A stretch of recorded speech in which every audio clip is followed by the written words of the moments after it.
So I want to talk about the Indian Arts and Crafts Act and how it applies to the Neh Shaw Market, as well as how it applies to our Santa Fe Days in the Park artists that come to see us from all over the country. So there's a law. It was passed, I believe, in 1990 and has subsequent addendums and what we call CFRs, Court of Federal Regulations. This year at Santa Fe Days in the Park, we are very honored that a representative from Washington, D.C. is going to have a booth at Santa Fe Days in the Park. It'll be a great opportunity for each of us as committee members to learn more about the law, to study it, and be sure that we're all helping our event stay in compliance. But it also means that we need to learn in terms of the Neh Shaw Market about selling jewelry or handmade items.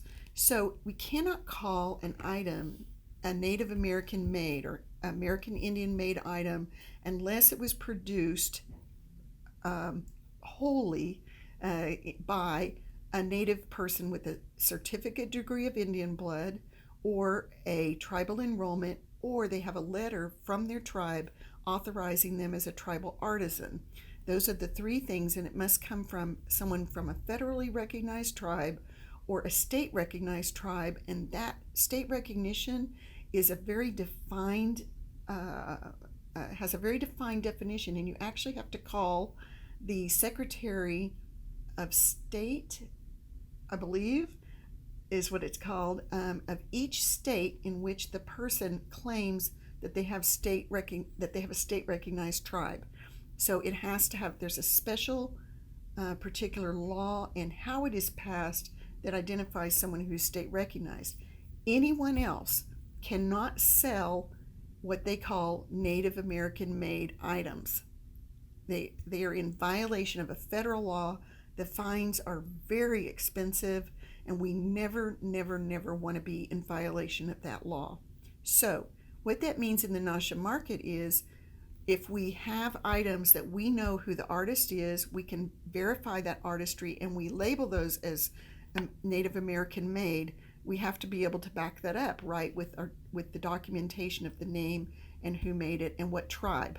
Okay, that's fine. Those items can be sold as Native American made. But sometimes we have committee members that have just as much talent and they can make native looking items, but they do not have a CDIB card, they do not have a tribal enrollment, or they do not have a tribal artisan card. It cannot be sold as a Native American made product. So I know that people get around that by calling things Southwest art, or they call it native design or native looking whatever. To me, that still gives the illusion that it, for someone outside of our culture, that those have been made by a native person. So I want us to be clear what items have been donated by a committee, by the committee. Those need to be separate from our Native American made items. And if someone wants to buy something that they know, absolutely know, is not native made, because we have things, for instance, let me give an example. We sell baby plastic turtles for the kids, okay? We charge $1 for one of these little squirt toys. Those are made in China. They are not Native American made turtles, but the turtle is an important part of our culture. We couldn't think of a good way to connect the kids to the turtle except for to have them have ownership of a baby turtle of their own. Okay, we know those are not Native American made. It's pretty clear that they aren't. But if you're at an art show and you're trying to be sure that what you're selling is within those parameters, then be clear what you're selling. So for instance, at the powwow, we have designed a turtle booklet for children, and we're going to sell the turtle booklet, and then the children get a turtle just to go with it. But we're not, at the powwows, we're not going to be selling the turtle as if those were made at a tribal location or something like that. That would be, to me, that would be a fraudulent, the fraudulent appearance of things. And I want our integrity to be above everything in what we sell, even if we can't sell things at markets. Be respectful if we're at a market that won't let us sell our food items that are native native ground corn meal or something like that. Be respectful of everybody's boundaries. Pull those things off the table if you were asked to pull them off, and no grumbling and back talking and ugliness about our host, because people feel the same way as about Santa Fe days. How come I can't sell my stuff here? I'm native. I'm native. I'm Lipan Apache, and we have state recognition, but you don't have state. But what they don't realize is that the state recognition is so defined, and it's so frustrating as Native people for some of these things. We should all have our recognition if we're Native people, regardless of our tribe. I realize the political process is very complicated, and I know it's related to our Constitution, and I know that the Articles of Incorporation have to, do with Indian tribes and business with Congress. All of those things you need to learn, but for the immediate needs of the Neh Shaw Market, if someone asks you if something is Native American made, be honest about that and let them know yes or no and what it is. The other issue is being honest about stones. In certain parts of the country, there are laws relating to real turquoise versus dyed material, like howlite, I think, is one of the rocks that is dyed, can look very turquoise-ish. People who have been around native jewelry for years and years and years, like myself, I can tell real turquoise from manufactured, or turquoise that's put together with rosin and stabilized somehow.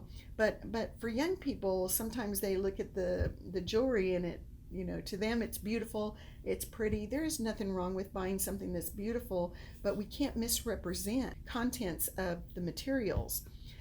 So let's talk then about about necklaces, for instance, that are made from beads that are produced in other countries. Okay, are those Native American made? Well, if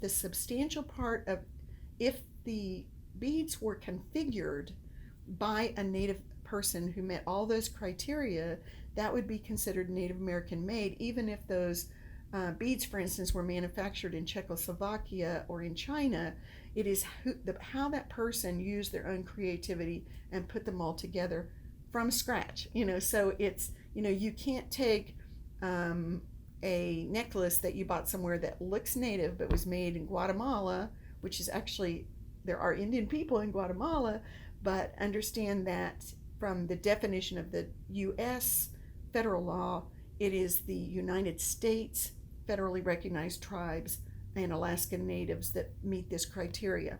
But anyway, so someone has a necklace, they can't just change the clasp on it and all of a sudden it's Native American made.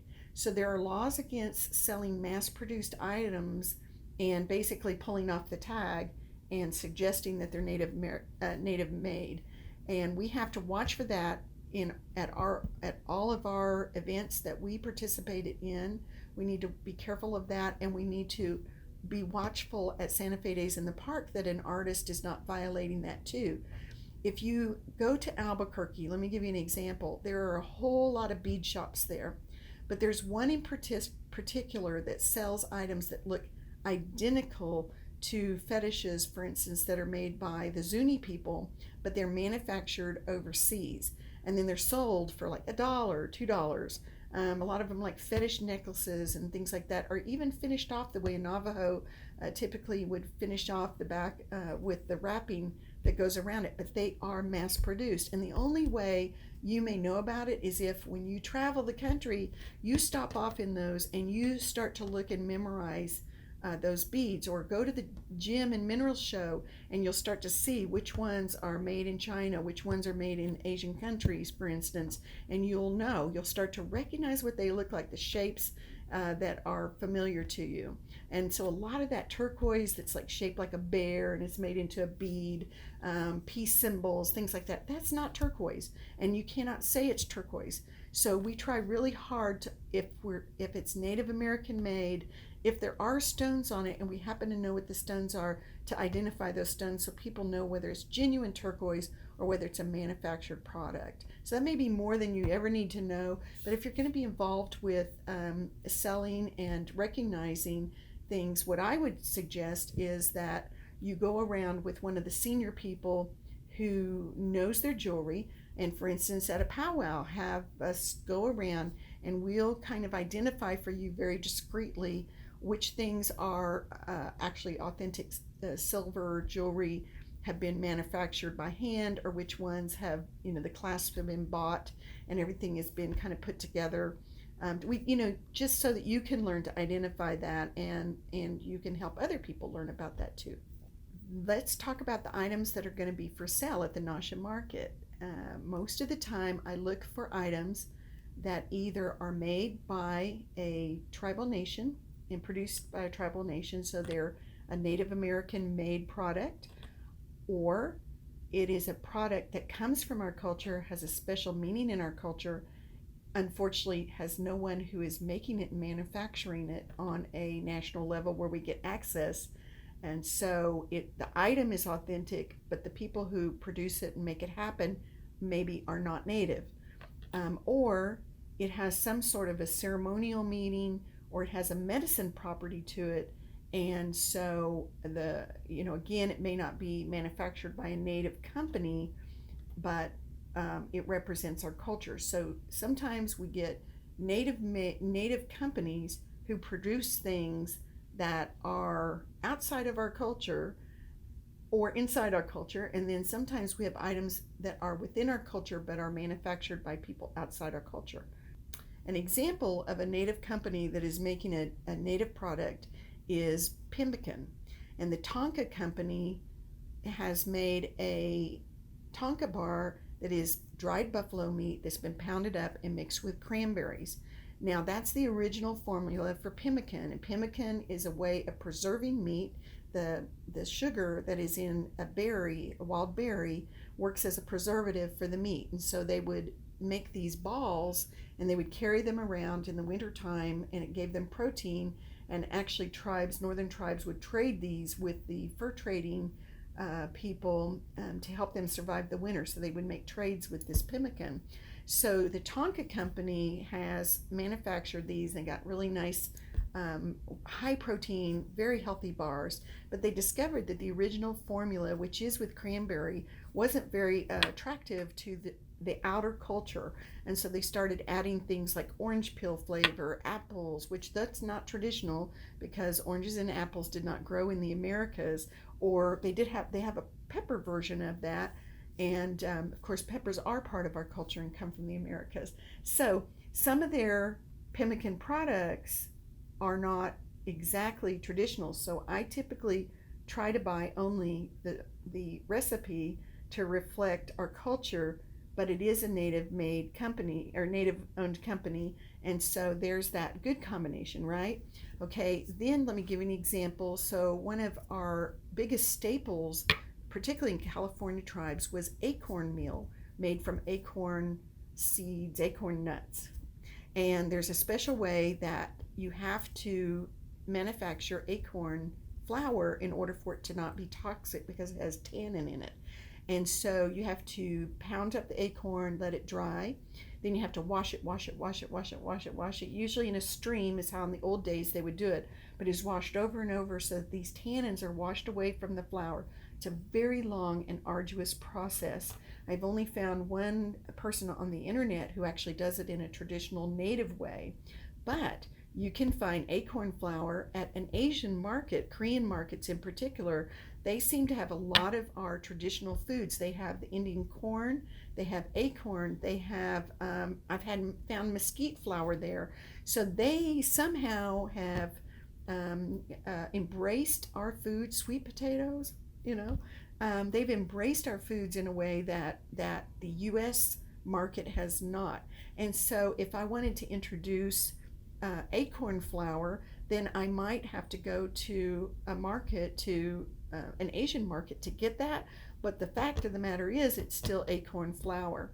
And so another example that is not traditional, but it is traditional, is bluebird flour. So this is a white flour, which that was not a part of our culture. White flour and wheat, that's what we call reservation food. It was given to us when people were moved onto reservations, and basically they gave women, white flour filled with, weevils with lard and beef, which we didn't, cattle were not part of our culture either.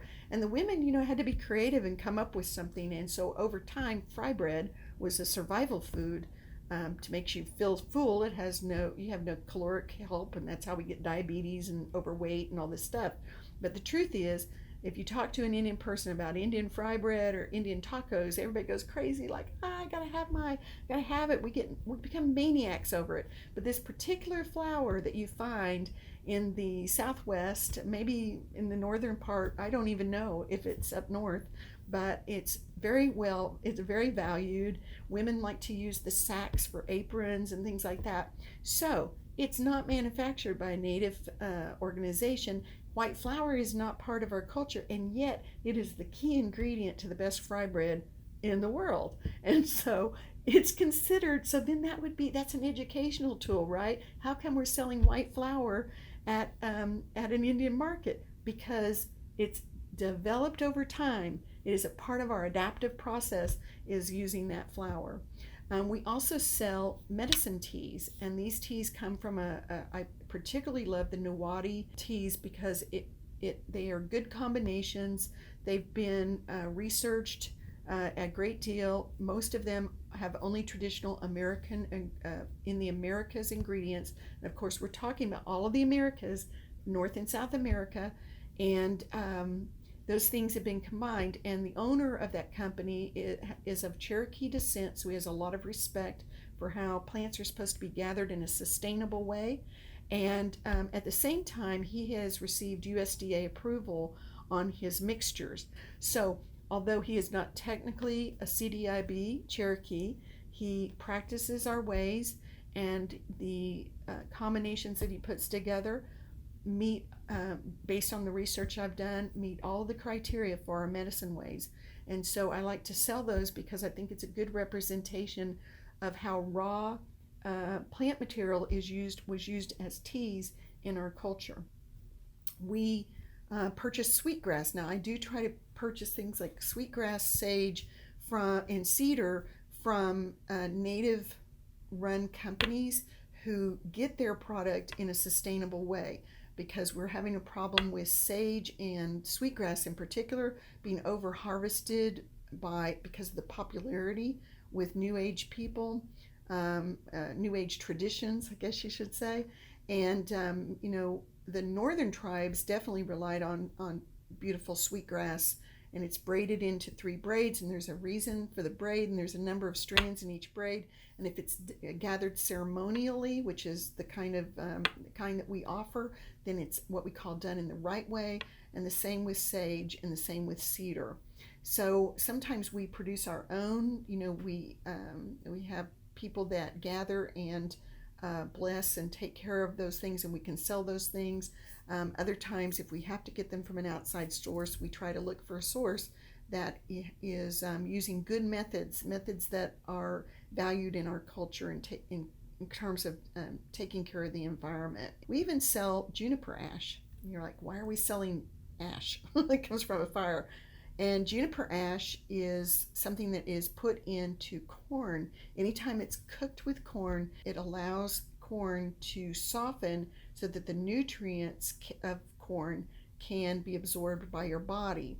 And nixtamalization is the process of mixing ash with corn. And so by cooking it, and we're talking about like a teaspoon into cornmeal or a teaspoon into hominy, all of that it becomes hominy, and all of that changes the chemical composition to where women have good calcium rates, even though we didn't have cows. Okay, and so corn, instead of becoming all of just fiber, then becomes a nutritional dish. And that was something that process that we believe came from the Azteca people was life-saving for us, and was when the Aztec people traveled up and down from Canada all the way to South America, probably taking their knowledge with them. Then each tribe kind of took on traditions of those ways. And so if you've ever made cornbread and put baking soda in it, next time substitute it for ash. Now in today's society with modernization, they use lye mixed with the corn, and it produces the same result, but I don't think it has the same taste or the same texture. That's my personal opinion. So we try to use the history of every item and help people kind of connect those things together. And you, as a volunteer, may not know anything about these items, but I would encourage you, when you work the Neh Shaw Market, I'm going to have a book. Please take time to read about those, and I'm also got videos that talk about each of the items, but please take a moment to refresh your mind. Now, people who come don't need to hear every detail of everything you know either. I would say have a 1 minute or less speech that you have on some item on the table that you're fascinated with. So, pick an item and look it up and talk to everybody about that one item. Get to know it really well. So, for instance, if you picked one of the teas that we sell from Nuwadi Herbal and wrote down all of the ingredients and looked up each ingredient and tried to find out what is the medicine property of that ingredient, how does it fit into why it's in this tea? There would be an example. So every time I do an event, I try to find one piece of trivia that I didn't know before. So right now I am actually trying to learn more about tobacco, the history of tobacco. Tobacco is a word that means basically a smoke. So mullion was usually the tobacco that we use, which is not nicotine tobacco. Same with kinnikinnick is another form of a smoking product. So anything that basically could be smoked, and let me talk about that for a minute. So smudging is burning a plant. The smoke is put on your body with your hands with a feather. It is used to send prayers up to Creator, and that's called smudging. Well, someone may use the word smoking in the same interchange. That might be someone from your northern tribes. If you've been smoked, that might be how it's referenced. I'm going to go smoke. Well, that doesn't mean you're smoking a cigarette or inhaling anything. That means you're burning it and you're using the essence of the smoke to purify you, to cleanse you, whatever it is that you're looking for. And so Native people didn't smoke peyote in a peace pipe. We have an Ask Uncle Gregory video about that. So things that you may not know and understand, take the time to ask somebody at the table to learn more about it. And then if you both can't put your heads together and you don't know the answer to it, write it down and we'll do a special video on that particular topic. Okay, well, I'm worn out. I can't think of anything else to say right now. So I hope all of that is helpful to you.